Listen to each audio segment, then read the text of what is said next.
Hello everybody, welcome to celloprofessor.com. This is also my YouTube channel. My name is Jamie Fiste. I teach cello at Central Michigan University. Thanks for tuning in. So this video is a redo of a video I did on vibrato all the way back in 2008 that is still up on my YouTube channel, but I'm basically saying the same thing, all right? And that is the four main motions involved in vibrato.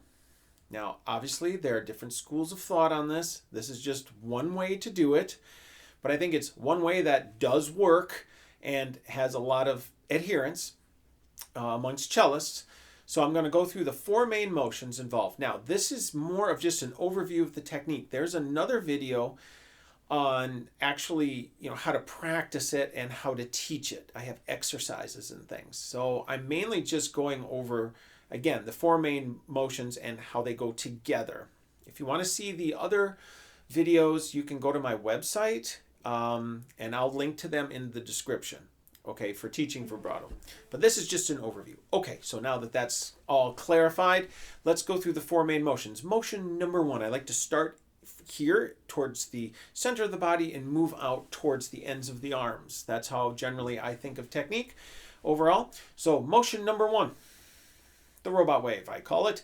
I had a student all the way back, I think, when I made the first video. By the way, join me on this if you'd like. Put your arm up like this, like you're making a left turn or a right turn, on your bike, right? And then now bring your hand into the front and just kind of go like this. So what we're doing is we are rotating in the shoulder socket. And as I was mentioning, I had a student who coined this the robot wave, and I've been using it ever since. It's in my first video too. All right, so let's look at it from the side. There it is. You see this rotational movement in the upper arm, right in the shoulder socket. Thank goodness that shoulder socket is a ball and socket joint. If it weren't, cello technique would be very difficult. So what you can do then is you start bending and just kind of bring it in. So it's really the same motion. All right, if you sit behind somebody in a cello section in an orchestra, you might see the back of their arm sort of rotating like that. That's a good sign. That means that's working. So we particularly use this in the lower positions. The lower in the position you go, the more prominent and primary this movement is. As you start to move down the fingerboard and go up, the door on a hinge becomes more and more utilized. All right, so the hinge, there's a hinge here in the elbow, and the forearm is like the door, just sort of opening and closing. And the way these work together is when the robot wave goes up, the door closes. When the robot wave goes down, the door opens. All right, that's how those two would coordinate together. Now, once you plant your finger, this motion needs somewhere to go, right? Because these two together give you this. Okay? This sort of sliding motion.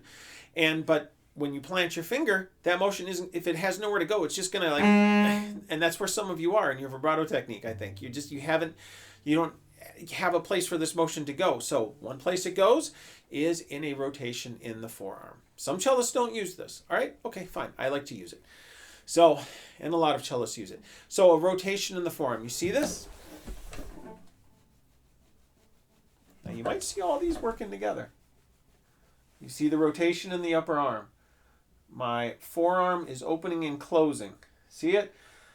And this is going into a rotation in the forearm. And again, I have a video with some exercises on how to practice this. This is just the four main motions in vibrato. So that was number three, right? Robot, door, and just this sort of pivoting rotational movement. And number four is a passive motion in the knuckle. So I'm not actually bending and straightening my finger, but it is bending and straightening a little bit, flexing and straightening. You see that? So once you come to the very end, you can use some passive knuckle motion. That's very much like violin technique, by the way. We can also use it on cello. Not all cellists use that, and that's okay. But I find that to be very useful. So those all need to coordinate together. So let's review it. So when the robot wave goes up, the door closes, you pivot this way, and the finger will straighten a little bit. When the robot goes down, the forearm opens, we pivot this way in the forearm, and the knuckle will flex, bend a little bit. All right, so you